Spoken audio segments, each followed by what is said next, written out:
Bonjour à tous, dans cette vidéo je vais vous présenter des exercices, plutôt commencer par l'exercice numéro 1 de la série de TD numéro 4 sur le calcul des prédicats du premier ordre. Avant donc de dérouler l'exercice, je vais vous faire un petit rappel sur le calcul des prédicats du premier ordre. Dans la logique propositionnelle, il y a certaines phrases qu'on ne peut pas exprimer. Quand par exemple tous les oiseaux volent, certains oiseaux volent. Alors pour exprimer ces expressions-là ou ces phrases-là formellement dans la logique, on a introduit ce qu'on appelle le calcul des prédicats du premier ordre, la logique des prédicats du premier ordre. La logique des prédicats du premier ordre donc, va permettre d'exprimer ces phrases-là le plus fidèlement possible grâce à des quantificateurs, le quantificateur existentiel et le quantificateur universel et le quantificateur existentiel, qui vont nous permettre de quantifier sur la base d'une variable des éléments d'un domaine. Donc formellement, un prédicat, ce n'est qu'une fonction qui va d'un ensemble de départ vers un ensemble d'arrivée. L'ensemble d'arrivée, c'est l'ensemble 0, 1. Donc le prédicat prend ses valeurs dans vrai, faux. C'est soit vrai, soit faux. Et il démarre d'un ensemble d'éléments. Un domaine, c'est un domaine d'éléments. Par exemple, ici, nous avons défini un prédicat mortel qui va de l'ensemble des humains et prend ses valeurs dont 0, 1, soit vrai, soit faux. Exemple mortel de x, qui va signifier x est mortel. On donne un autre exemple, fils, qui va aussi de l'ensemble des humains dont 0, 1. Fils xy. Là, par exemple, il prend deux arguments. Deux arguments, oui, deux arguments. Le nombre d'arguments dans un prédicat ou dans une fonction, on l'appelle l'arité.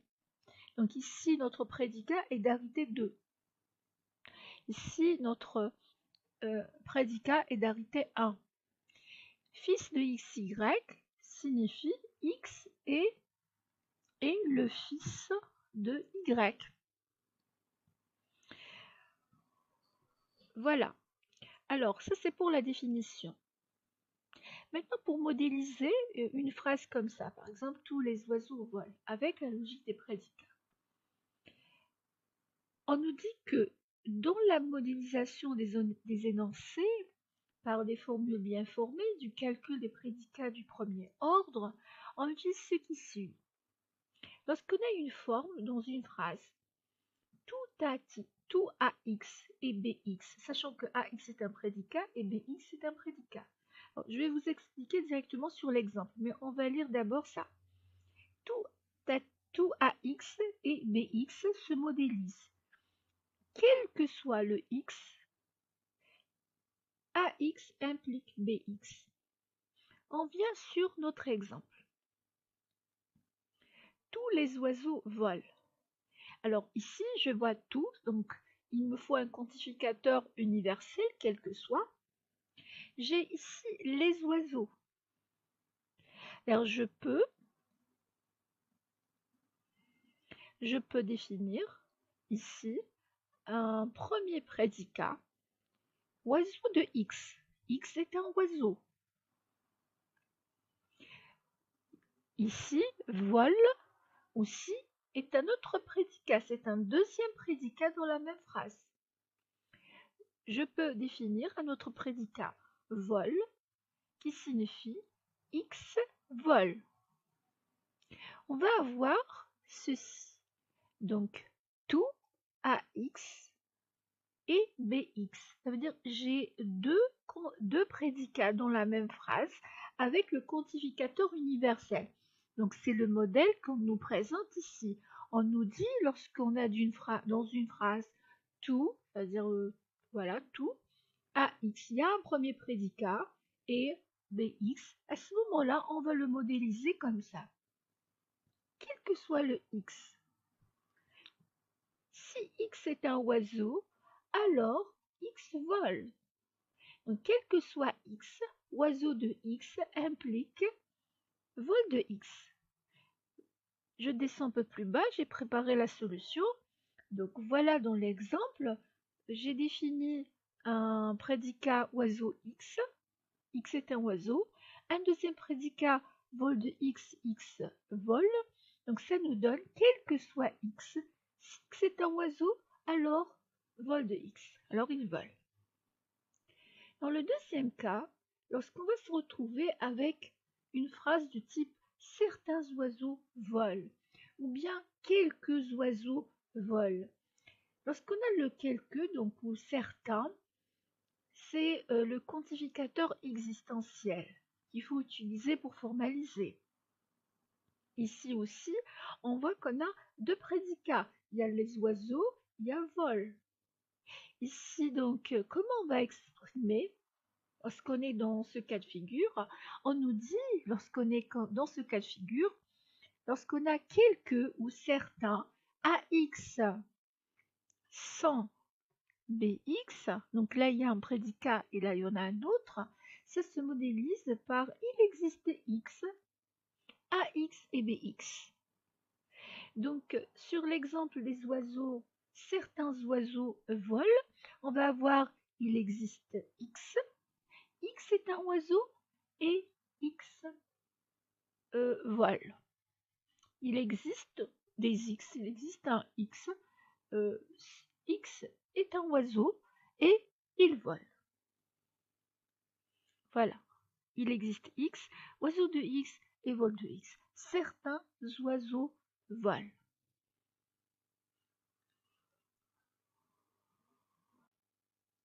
Alors, exercice numéro 1.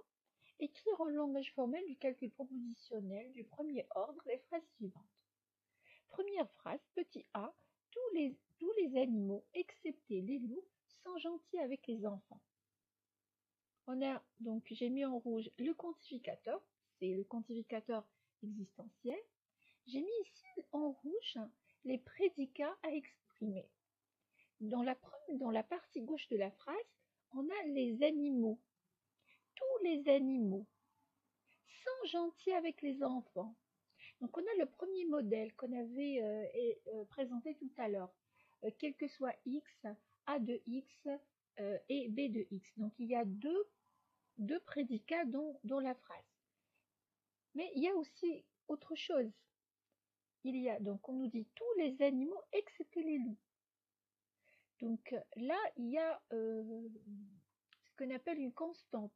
C'est-à-dire il y a un animal, on parle de tous les animaux, mais excepté les loups. Donc les loups vont représenter une constante. Sont gentils avec les enfants. Donc les enfants étant aussi prédicat, c'est-à-dire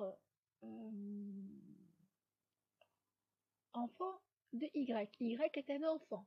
Alors, on va différencier la variable X pour exprimer les animaux, Y pour exprimer les enfants, et gentil est un prédicat de parité 2 avec deux variables. On va dire gentil X, Y, donc X est gentil avec Y.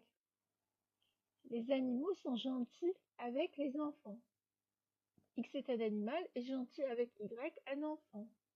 Alors, on va écrire maintenant les prédicats et puis on écrit l'expression formelle.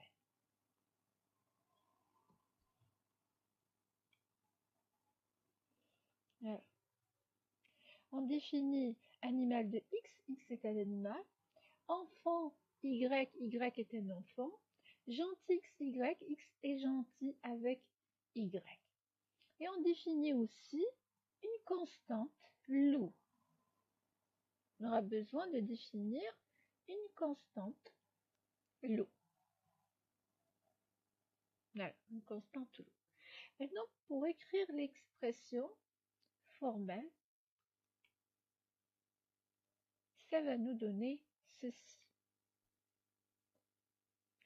Quel que soit x, animal de x, et x est différent de loup. Quel que soit x, x est un animal et x est différent de loup.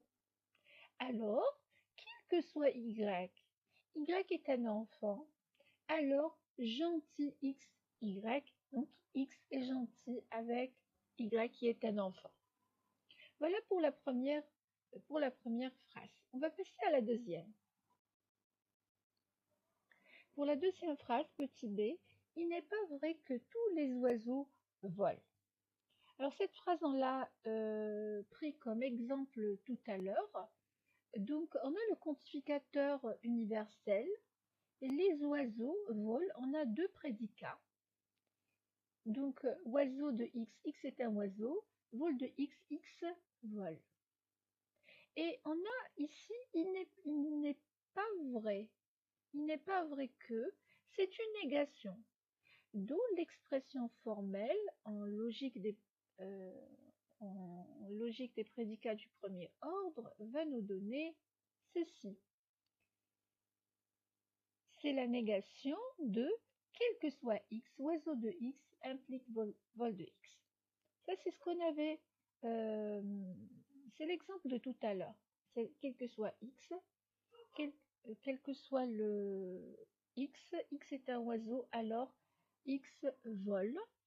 Tous les oiseaux volent. Pour apporter une négation, on met tout, ça veut dire on met deux grandes parenthèses et on précède le tout par une négation. On passe à la troisième. Le petit c, ça c'est le petit c, pas le petit b, petit c. Vous pouvez tromper quelqu'un toujours. Vous pouvez tromper tout le monde parfois, mais vous ne pouvez pas tromper tout le monde toujours. Alors, on va analyser la phrase par partie. Alors, la première partie de la phrase, vous pouvez tromper quelqu'un toujours. Alors, le prédicat, c'est tromper. Vous pouvez tromper quelqu'un. Donc, ce prédicat tromper, il est de parité 2. On va définir un prédicat, T par exemple, pour tromper, x, y. C'est-à-dire x peut tromper y. On va écrire ça et puis on va avancer dans l'analyse de la phrase. T de x, y, x peut tromper y. Mais on nous dit que vous pouvez tromper quelqu'un toujours. Donc il y a ici une notion de temps. Donc on peut rajouter à ce prédicat une troisième variable, un troisième argument. On va dire tromper x, y au temps t. Donc x peut tromper y au temps t. Comme c'est ce qu'on va dire toujours, pour exprimer cette temporalité de toujours, on va mettre un quantificateur universel sur le t, quel que soit le t. C'est toujours, quel que soit le temps t, ça va exprimer cette notion de temporalité toujours. Après, on a ici quelqu'un. Lorsqu'on trouve quelqu'un dans une expression, ça nous renvoie vers un quantificateur existentiel. Il existe quelqu'un qu'on peut tromper. Vous pouvez tromper quelqu'un, c'est-à-dire il existe un certain x que l'on peut tromper toujours, à tout instant t. On va essayer maintenant d'écrire ça formellement. Voilà donc notre expression formelle. Alors, on a besoin d'une constante vous. Vous ici est une constante, donc on définit une constante. Et nous avons besoin aussi d'un prédicat temps de t. T est un temps. Si l'on veut exprimer un quantificateur sur le temps, pour dire quel que soit t, ça veut dire il me faut un prédicat sur un prédicat qui va manipuler cette variable t. Alors on dit il existe X, il existe quelqu'un, quel que soit T, tant de T, alors tremper, vous pouvez tremper ce X à cet instant T, quel que soit le temps. Là on a exprimé donc la temporalité toujours. Voilà pour la première partie de la phrase. On va passer à la deuxième partie. Vous pouvez tremper tout le monde parfois. Alors ici, on a vous, donc on garde vous comme constante, toujours, c'est la même. Vous pouvez tromper, donc c'est toujours notre prédicat ET. X peut tromper Y. Parfois, cette fois-ci, la notion de temps, c'est parfois. Parfois, donc, va être exprimé par le quantificateur existentiel. Il existe un T dans lequel on peut tromper tout le monde.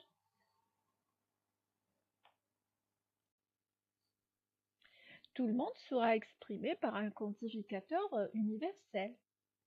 Donc on aura, quel que soit le X, ça veut dire pour exprimer qu'on peut tromper tout le monde, quel que soit ces X, il existera un temps T dans lequel vous pouvez les tromper.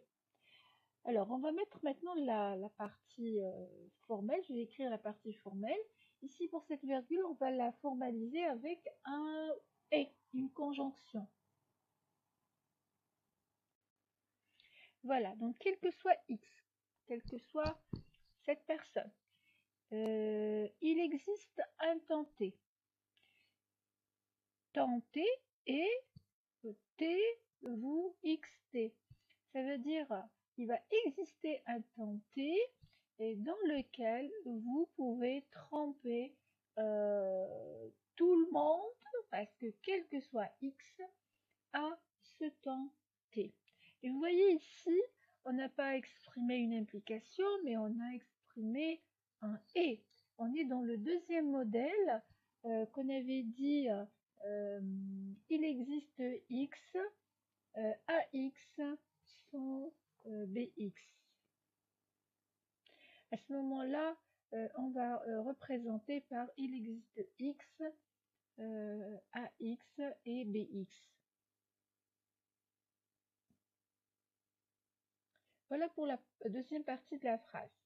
Mais on va l'exprimer aussi par un « et ». Dans la logique des propositions, le « mais », on l'exprime par un « et » formellement.